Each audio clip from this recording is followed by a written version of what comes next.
जय श्री राधे कृष्ण नमस्कार दर्शक बंधु आसंतु जानिबा आजी सेप्टेम्बर 2 तारिख मंगलवार समस्त राशिर राशिफल। तेबे प्रत्येक दिनर राशिफल सर्वप्रथमे जानिबा पाई आम चैनल सह जोड़ी जांतु। तेबे आसंतु जानिबा प्रथम राशि मेष राशिर विषय रे। आजी आपणंक पाई एक लाभदायक दिन हेबाकु जाउछि। आपण हृदयरु लोकंक कल्याण विषय रे चिंता करिवे, किंतु लोकमाने एहाकु आपणंकर स्वार्थपरता बोली भाबी पारंती। आपणंकु कौनसी उच्च स्थानकु जिबारु बंचिबाकु पड़िबो। आपण परिवारर कौनसी सदस्यंक ठारु किछि निराशाजनक खबर सुनिबाकु पाइबे, जहा आपणंक उत्तेजनाकु वृद्धि करिबो। काहा द्वारा कुहा जाइथिबा किछि विषय रे खराप अनुभव करिबा जोगु आपण विरक्त हेबे। अविवाहित लोकंक जीवनर द्वार रे एक नूतन अतिथि आघात करिपारे। छात्र मानंक पाई उच्च शिक्षार पथ सफा हेबो।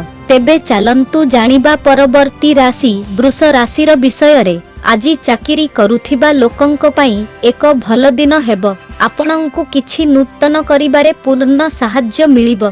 अन्य मानंक द्वारा प्रभावित होई कौनसी निवेश करिबारु बंचंतु। परिवारर सदस्यंक विवाह निश्चित होइथिबारु परिवेश सुखद रहिबो। जदि आपण दूरे रहुथिबा कौनसी संपर्कीयंकु साहाय्य करिबार सुजोग पांती, तेबे निश्चित भावरे एहा करंतु। भल भावरे विचार करी राजनीति रे आगकु बढ़िबाकु पड़िबो। परिवार रे नूतन अतिथि आसीबा सहित प्रचुर खुशी रहिबो। तेबे चालंतु जानिबा परवर्ती राशि मिथुन राशिर विषय रे। आजी आपणंक पाई आध्यात्मिक कार्यकलाप रे शामिल होई प्रसिद्धि अर्जन करिबार दिन हेबो। आपणंक परिवाररु आपणंकु पूर्ण समर्थन मिलिबो। आपण एक छोट दूरता यात्रा करिबाकु योजना करि पारिबे। जदि आपण समय मध्यरे आपणंकर सामाजिक कार्य समाप्त करंती, तेबे एहा आपणंक पाई भल हेबो। किछि नूतन करिबार इच्छा जाग्रत हेबो।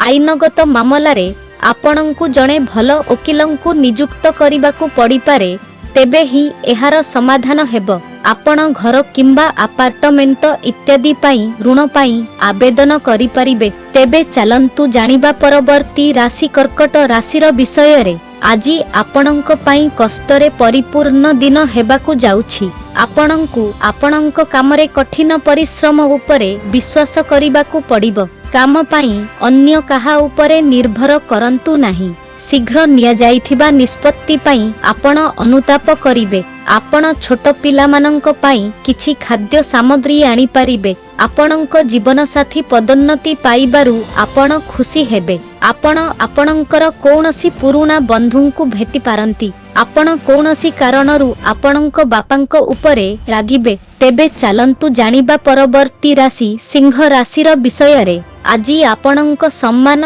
एवं सम्मान रे वृद्धि आनिबो। आपण आपणंक पारिवारिक जीवन रे चालिथिबा समस्या गुड़िकु समाधान करिबाकु चेष्टा करिवे। आपणंक बापांक कथारे आपणंकु खराप लागिपारे, किंतु आपण आपणंक काम पाई आपणंक चारि पाखरे रहुथिबा लोकंक साहाय्य नेई पारिबे। कौनसी क्षति जोगु आपण विचलित हेबे। जदि आपण एक नूतन घर किनिबाकु योजना करुथिले, तेबे आपणंकर सेही इच्छा मध्य पूर्ण हेबो। तेबे चालंतु जानिबा परवर्ती राशि कन्या राशिर विषय रे। आजी आपणंक पाई धैर्य एवं संयमर सहित काम करिबार दिन हेबो। जदि आपण काहाकु टंका धार देइथिले, तेबे आपण ताहा फेरी पाई पारंती। जे कौनसी आईनगत मामला आपणंक पाई एक टेंशन पालटिबो, जहाकु आपण एकाठी बसी समाधान करिबाकु चेष्टा करिबा उचित एवं शीघ्र गाड़ी चलांतु नाही, नचेत दुर्घटना हेबार संभावना अछि। आपणंकु आपणंक भाई एवं भौणी मानंक ठारु पूर्ण समर्थन मिलिबो। बिना चिंतारे कौनसी कामरे आगकु बढ़ंतु नाही। परिवार रे नूतन अतिथि आसी पारंती। तेबे चालंतु जानिबा परवर्ती राशि तुला राशिर विषय रे। आजिर दिनटी आपणंक पाई कौनसी नूतन काम आरंभ करिबा पाई भल हेबो। व्यवसाय रे मध्य आपण आपणंकर जेकोनसी प्रोजेक्ट विषय रे जणे अभिज्ञ व्यक्तिंक सह कथा होई पारिबे। आपणंकु शीघ्र काम करिबारु बंचिबाकु पड़िबो, नचेत निश्चित भावरे किछि भूल हेबो एवं आपणंकु लोकमानंकु चिन्नी परे ही ଯେକୌଣସି କାମ କରିବା ଉଚିତ, ନଚେତ୍ ଲୋକମାନେ ଆପଣଙ୍କୁ ଠକିବାକୁ ଚେଷ୍ଟା କରିପାରିବେ। ଆପଣ ନିଜ ପାଇଁ କିଛି ନୂତନ ପୋଷାକ, ମୋବାଇଲ ଇତ୍ୟାଦି କିଣି ପାରିବେ। ତେବେ ଚାଲନ୍ତୁ ଜାଣିବା ପରବର୍ତ୍ତୀ ରାଶି ବିଛା ରାଶିର ବିଷୟରେ। ଆଜି ଆପଣଙ୍କ ପାଇଁ ଆୟ ଏବଂ ଖର୍ଚ୍ଚ ମଧ୍ୟରେ ସନ୍ତୁଳନ ବଜାୟ ରଖିବାର ଦିନ ହେବ, କାରଣ ଆପଣଙ୍କୁ କୌଣସି କାମ ପାଇଁ ଅନ୍ୟମାନଙ୍କ ଉପରେ ନିର୍ଭର କରିବା ଉଚିତ ନୁହେଁ, ଯାହା ପରେ ଆପଣଙ୍କ ଉତ୍ତେଜନାକୁ ବୃଦ୍ଧି କରିବ। ଆପଣ ବହୁତ ଦିନ ପରେ ଜଣେ ପୁରୁଣା ବନ୍ଧୁଙ୍କୁ ଭେଟିବେ ଏବଂ ଆପଣ ତାଙ୍କୁ ସାହାଯ୍ୟ କରିବାକୁ ଆଗକୁ ଆସିବେ। ଯେଉଁ ଛାତ୍ରମାନେ ପାଠପଢ଼ାକୁ ନେଇ ଚିନ୍ତିତ ଥିଲେ, ସେମାନଙ୍କର ସମସ୍ୟା ସେମାନଙ୍କ ବରିଷ୍ଠ ବ୍ୟକ୍ତିଙ୍କ ସାହାଯ୍ୟରେ ସମାଧାନ ହେଉଥିବା ପରି ମନେ ହେଉଛି। ଆପଣ ଏକାଠି ବସି ଆପଣଙ୍କ ପରିବାରରେ ଚାଲିଥିବା ସମସ୍ୟାର ସମାଧାନ କରିବାକୁ ମଧ୍ୟ ଚେଷ୍ଟା କରିବେ। ତେବେ ଚାଲନ୍ତୁ ଜାଣିବା ପରବର୍ତ୍ତୀ ରାଶି ଧନୁ ରାଶିର ବିଷୟରେ। ଆଜି ଆପଣଙ୍କ ପାଇଁ ଦୀର୍ଘ ଦିନ ଧରି ପଡ଼ି ରହିଥିବା କାମଗୁଡ଼ିକୁ ସମାପ୍ତ କରିବାର ଦିନ ହେବ। ସାମାଜିକ କ୍ଷେତ୍ରରେ କାମ କରୁଥିବା ଲୋକଙ୍କ ସହିତ ଆପଣଙ୍କ ପରିଚିତି ବୃଦ୍ଧି ପାଇବ। ଆପଣ ଆପଣଙ୍କ କାମ ବିଷୟରେ ଟିକେ ଶୀଘ୍ର ହେବେ। ଆପଣଙ୍କୁ ଆପଣଙ୍କ ଜୀବନସାଥୀଙ୍କ ସ୍ୱାସ୍ଥ୍ୟ ପ୍ରତି ଟିକେ ଧ୍ୟାନ ଦେବାକୁ ପଡ଼ିବ, କାରଣ ତାଙ୍କର କୌଣସି ପୁରୁଣା ରୋଗ ଦେଖାଦେଇପାରେ। ଯଦି ଆପଣଙ୍କ ଶ୍ୱଶୁର ଘରର କେହି ଆପଣଙ୍କୁ ଋଣ ମାଗେ, ତେବେ ଆପଣ ଏହାକୁ ବହୁତ ଭାବିଚିନ୍ତି କରିବା ଉଚିତ। ଏହାକୁ ପରିଶୋଧ କରିବାରେ ଆପଣଙ୍କୁ ସମସ୍ୟାର ସମ୍ମୁଖୀନ ହେବାକୁ ପଡ଼ିବ। ଆପଣଙ୍କ ପାରସ୍ପରିକ ସମ୍ପର୍କରେ ତିକ୍ତତା ଆସିପାରେ। ତେବେ ଚାଲନ୍ତୁ ଜାଣିବା ପରବର୍ତ୍ତୀ ରାଶି ମକର ରାଶିର ବିଷୟରେ। ଆଜି ଆପଣଙ୍କ ପାଇଁ ଆର୍ଥିକ ମାମଲାରେ ଧ୍ୟାନ ଦେବାର ଦିନ ହେବ। ଆପଣ ବନ୍ଧୁମାନଙ୍କ ସହିତ ଭଲ ମିଶିବେ। ଆପଣଙ୍କର ଏକାଗ୍ରତା ବୃଦ୍ଧି ପାଇବ, କାରଣ ଆପଣଙ୍କୁ ଏକାଥରେ ବହୁତ କାମ କରିବାକୁ ପଡ଼ିବ। ଯଦି ଆପଣଙ୍କର ଟଙ୍କା କୌଣସି ସ୍ଥାନରେ ହଜିଯାଇଛି, ତେବେ ଆପଣଙ୍କୁ ତାହା ଫେରି ପାଇବାର ସମ୍ଭାବନା ଅଛି। ଆପଣ ଏକ ନୂତନ କାମ ଆରମ୍ଭ କରିବାକୁ ଯୋଜନା କରିପାରିବେ।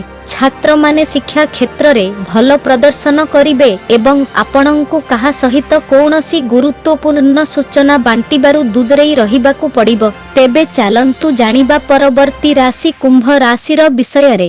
ଆଜି ଆପଣଙ୍କ ପାଇଁ ଦୀର୍ଘ ଦିନ ଧରି ପଡ଼ି ରହିଥିବା କାର୍ଯ୍ୟଗୁଡ଼ିକୁ ସମାପ୍ତ କରିବାର ଦିନ ହେବ। ଆପଣ ସୃଜନଶୀଳ କାର୍ଯ୍ୟରେ ବହୁତ ଆଗ୍ରହୀ ହେବେ। ଯଦି ଆପଣ ଆପଣଙ୍କର କୌଣସି ପ୍ରିୟ ଏବଂ ମୂଲ୍ୟବାନ ଜିନିଷ ହଜି ଯାଇଛନ୍ତି, ତେବେ ତାହା ପାଇବାର ସମ୍ଭାବନା ଅଛି। ବୁଲିବା ସମୟରେ ଆପଣ କିଛି ଗୁରୁତ୍ୱପୂର୍ଣ୍ଣ ସୂଚନା ପାଇବେ। ଛାତ୍ରମାନଙ୍କ ପାଇଁ ଉଚ୍ଚଶିକ୍ଷାର ପଥ ସଫା ରହିବ। କୌଣସି ଅଜଣା ବ୍ୟକ୍ତିଙ୍କ ଦ୍ୱାରା ପ୍ରଭାବିତ ହୁଅନ୍ତୁ ନାହିଁ। ଆପଣଙ୍କୁ ଅତୀତର ଭୁଲରୁ ଶିକ୍ଷା ନେବାକୁ ପଡ଼ିବ। ତେବେ ଚାଲନ୍ତୁ ଜାଣିବା ପରବର୍ତ୍ତୀ ରାଶି ମୀନ ରାଶିର ବିଷୟରେ। ଆଜି ଆପଣଙ୍କ ପାଇଁ ସକାରାତ୍ମକ ଫଳାଫଳ ଆଣିବ। ଆପଣ ଦୂରରେ ରହୁଥିବା କୌଣସି ସମ୍ପର୍କୀୟଙ୍କୁ ମନେ ପକାଇ ପାରନ୍ତି। ଆପଣଙ୍କ ସନ୍ତାନ ଆପଣଙ୍କ ଆଶା ପୂରଣ କରିବ। ଆପଣଙ୍କୁ ଆପଣଙ୍କ ବାଣୀ ଉପରେ ନିୟନ୍ତ୍ରଣ ରଖିବାକୁ ପଡ଼ିବ।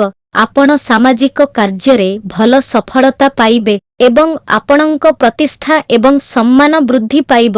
ଆପଣଙ୍କ ଜୀବନସାଥୀ ଆପଣଙ୍କ ପାଇଁ ଏକ ଆଶ୍ଚର୍ଯ୍ୟଜନକ ଉପହାର ଯୋଜନା କରିପାରନ୍ତି। ଆପଣ ଆପଣଙ୍କ ଘରର ନବୀକରଣ କାର୍ଯ୍ୟ କରିବାକୁ ଯୋଜନା କରିବେ। ତେବେ ଏହା ଥିଲା ଆଜି ଦିନର ସମସ୍ତ ରାଶିର ରାଶିଫଳ। ଏମିତି ସବୁଦିନର ରାଶିଫଳ ସର୍ବପ୍ରଥମେ ଜାଣିବା ପାଇଁ ଆମ ଚ୍ୟାନେଲ ସହ ଯୋଡ଼ି ଯାଆନ୍ତୁ। ଧନ୍ୟବାଦ।